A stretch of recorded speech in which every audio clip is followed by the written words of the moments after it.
Greed. Welcome. I've just watched Richard Grannon, The Collapse of Modern Civilisation, and urge you to also watch it. I should add that Richard is originally from Liverpool and is immediately likeable. How could I really be critical of a thinker from a city where my father was born and has been so much a part, certainly of my younger and formative years? Now, Richard may not really be a Renaissance man, nor even a great psychologist. But his vlogs on narcissism, along with Sam Vaknin, whom he often collaborates with, have actually had a profound impact on my thinking. In particular, you'll know that I've begun to see the struggle between the dark triad, psychopaths, narcissists, Machiavellians, and humanity may be led by empaths, as potentially the great battle that we're placed on this earth to resolve. And now he's increasingly portrayed this struggle as destroying our civilization. And this is the subject of this vlog. Now, I did sort of mention the direction he was going before without actually mentioning him, but this time it's Richard Grannon. And it's here that Richard is actually taking on the mantle of the Renaissance man. And I believe that he actually does have something very important to say here. That's not that I agree with everything, and you'll hear that as I go through my own vlog. But I wanted to explore these thoughts as I believe them to be so important to the position that humanity now finds itself in.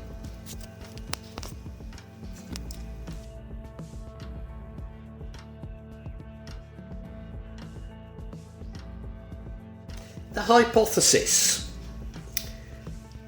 Richard describes or sees greed as an evolutionary software problem.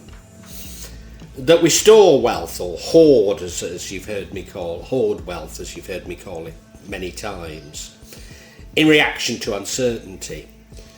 So, this is just one example, but we have grain and rice barns as a buffer, as security against seasonal crop failure.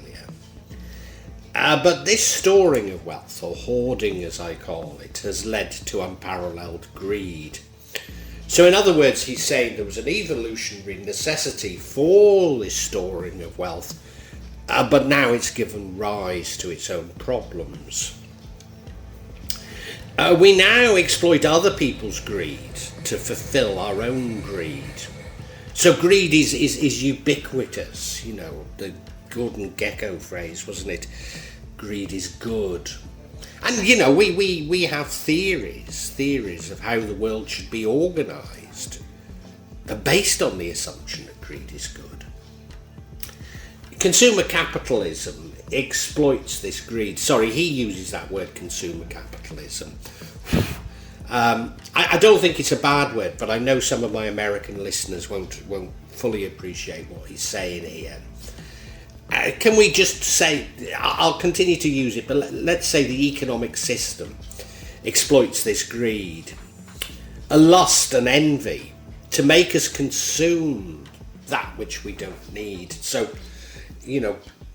going back to Edward Bernays, he took Freud and he used these, used greed, lust and envy, and to incorporate it into advertising. But that largely occurred when capitalism or technology had provided us with everything we need. So the problem was not one of underproduction or undersupply, but a problem of too little demand. So to create this demand, we exploit this sort of other people's greed, lust and envy. And he comes out, I don't know if it's original, but it's a beautiful, beautiful thing he says here. He says that we should love people and use things, but now we use people and love things. So when we are now so addicted to these things that only fundamental change can resolve this position. We're addicted to our possessions. We're addicted to the lifestyle of possessions. And it's going to be so difficult to change this. So yes, we're victims of our own success. There's no longer a good evolutionary match for the environment that we've created.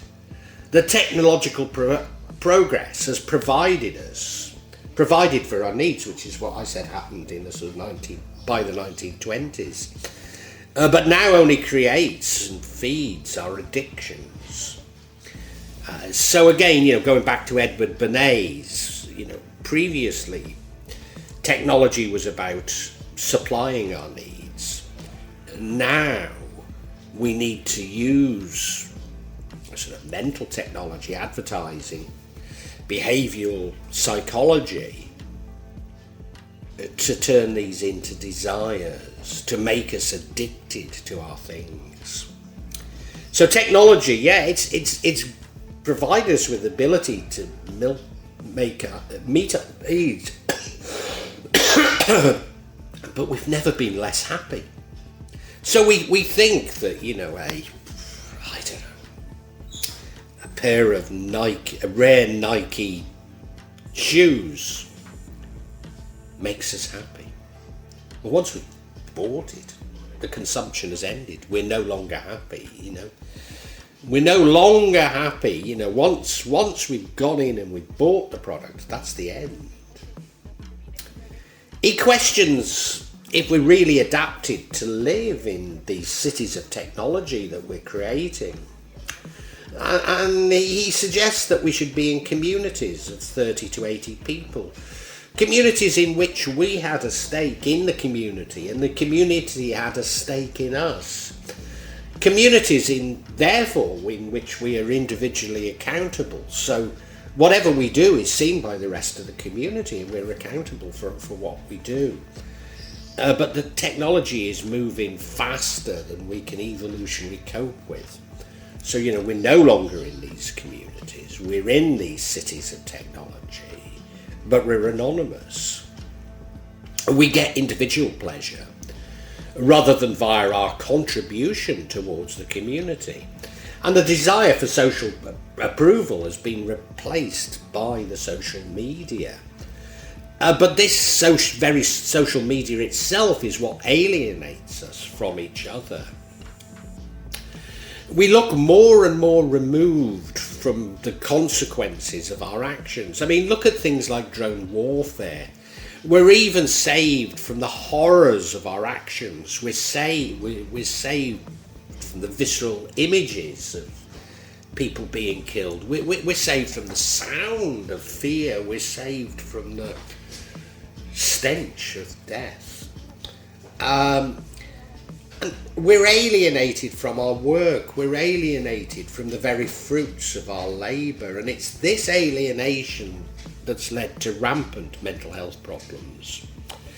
Now, you may know, but I'm trained, I always say I'm not a psychologist, but I'm trained to administer psychometric tests. And these psychometric tests, when you administer them, you check on the norms for the society that the person you're administering to belongs to. Also their age and gender. So there are norms, and you say, oh yeah, well that's quite normal for somebody that lives here, or oh, that's way above normal, or that's way below normal. But they keep getting renormed. What does that mean? Well, they're actually being renormed because, judged by the tests of the past, we're becoming crazier and crazier. And this particularly applies to narcissism. There's just a logarithmic explosion of narcissism. As you know, I firmly laid the blame on social media, but I would agree that increase, or the beginning of the increase, predates social media.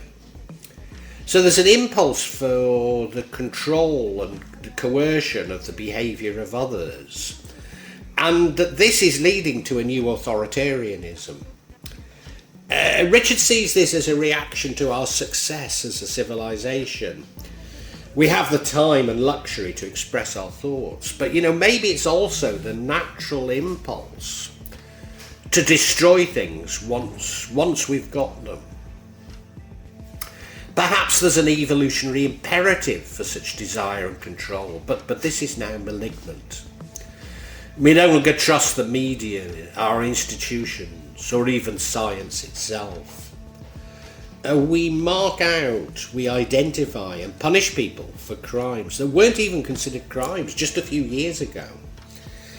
This will either result in a population no longer tolerant of such authoritarianism, or maybe the population will be depleted as a result, and a smaller population that will increasingly turn on themselves. Now, Indonesia is a young democracy, and it regularly scapegoats minority groups for political purposes. But I always explain, because of course I'm one of these minority groups, being a foreigner, bule as they call me. But once they've cleansed the country of foreigners, of bules, they'll then turn on the multitude of ethnic groups that make up Indonesia itself. We use a bureaucratic system of law and order, alienating us from our crimes and the perpetrators of those crimes. Just look at how long the justice system takes in the West. And especially look at the US, where they use plea bargaining to reduce the enormous cost of justice. Surely we should remove, justice should be closer to us. Within such an atomised and alienated city population, how do we socially engage? We become more and more narcissistic, isolated, seeking recognition in social media. Intimacy itself is becoming controversial. Indeed, intimacy involves risking giving up our own individuality, which we hold so dearly. But isn't intimacy also the enemy of the state and consumer capitalism? How does capitalism make money out of love? How do governments tax it? And we can only see a way out in more consumerism or more social activism.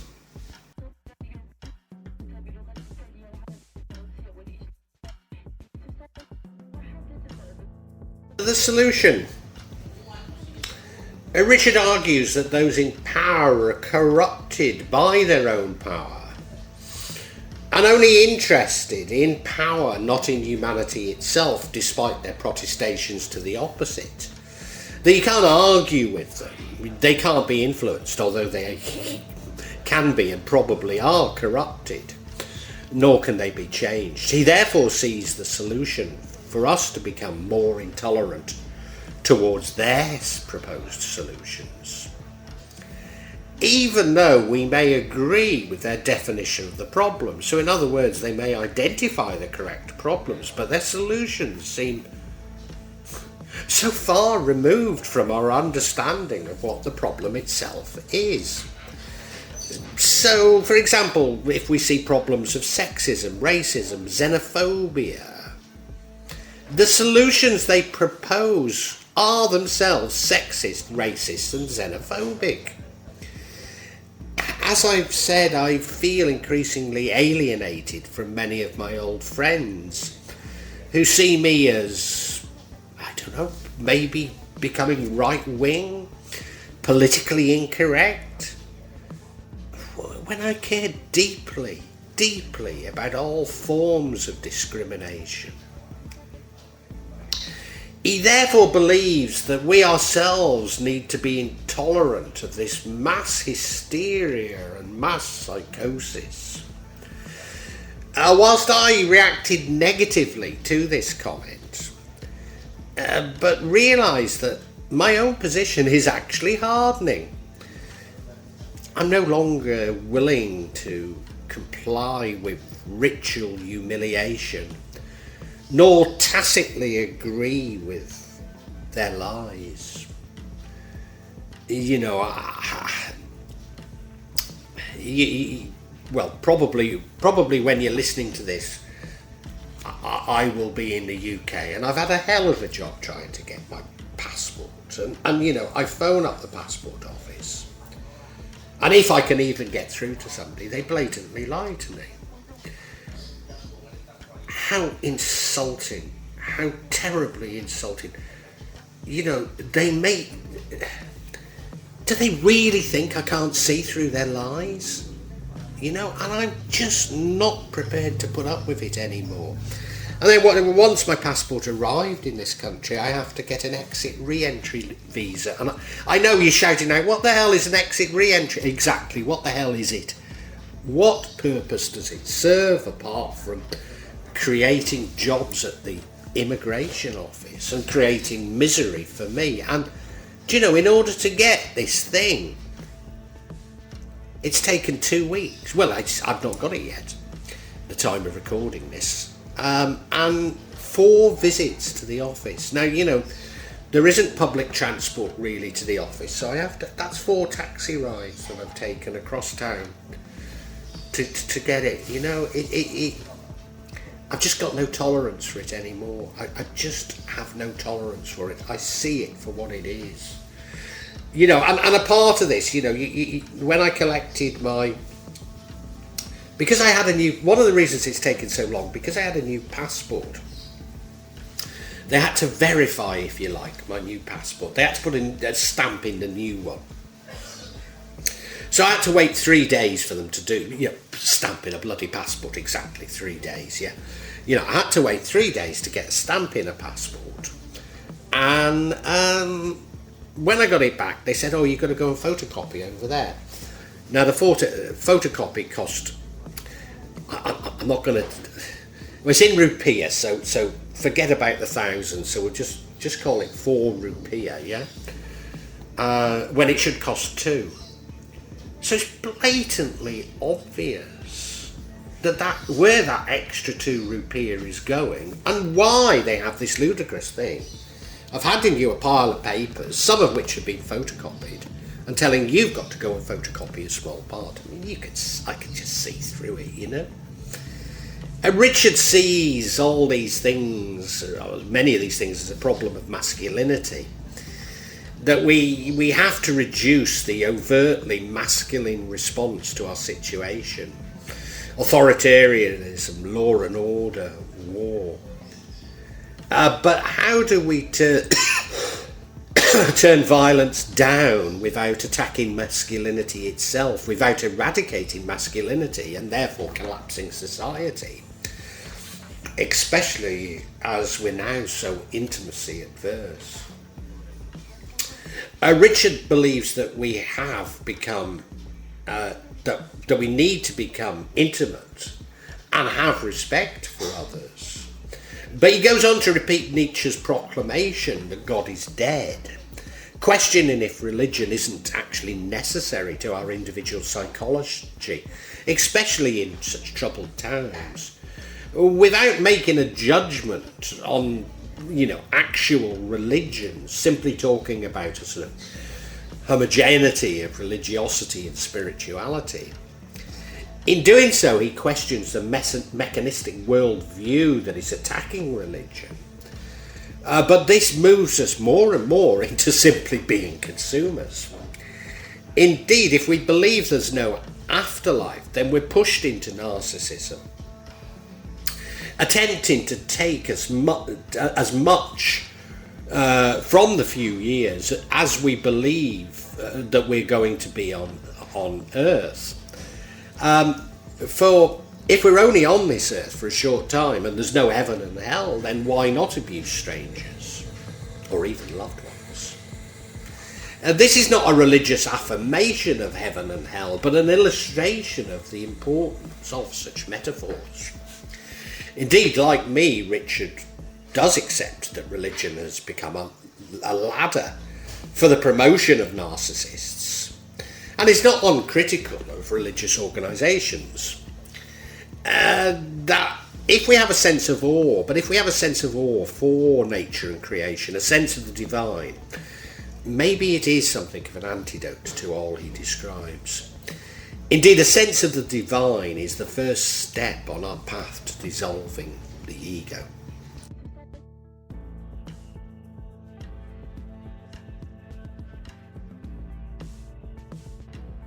Appraisal. Do you know, maybe I'm more influenced by Richard than I give him credit for. Because his hypothesis seems to be merging with my own views. I mean, he graduated in business and psychology from Aston University, a university with a very strong track record in organisational behaviour. I was going to say that's Aston Business School, but you know, I think when it developed this track record, it didn't have a business school. It was simply Aston University. Now, he's a fair bit younger than me, so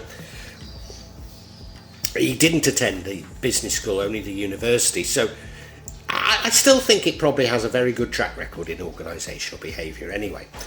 And whilst I could never claim to be a psychologist nor even an organisational behaviour expert, I flirted with these subjects when teaching at business schools myself.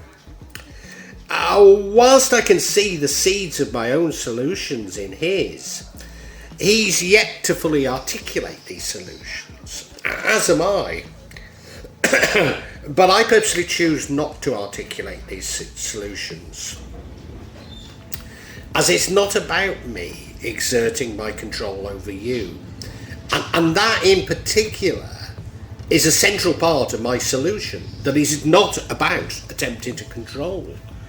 So therefore I can't impose my solution on anybody, because that itself is the solution, if you see what I mean.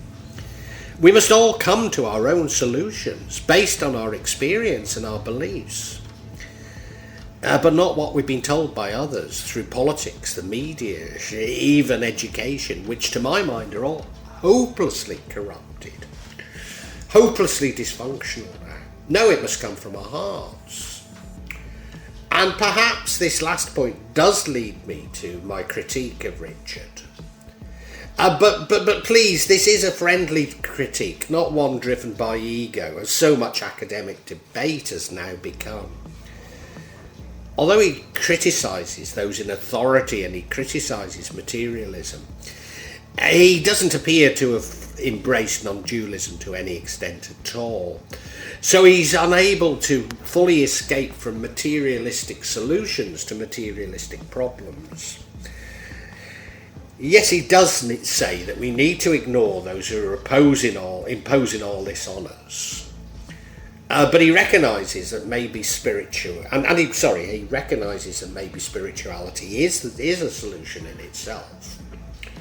But he's missing the importance of creating our own heaven, Jerusalem, if you like, here on earth, through the power of our very consciousness. Yeah, we may need to disengage to do this, to stop consuming and stop feeding the system. Because without our compliance, the system will destroy itself, and just as it is now anyway. Maybe we can create our own community-based solutions. But as I say, that's your choice, not mine.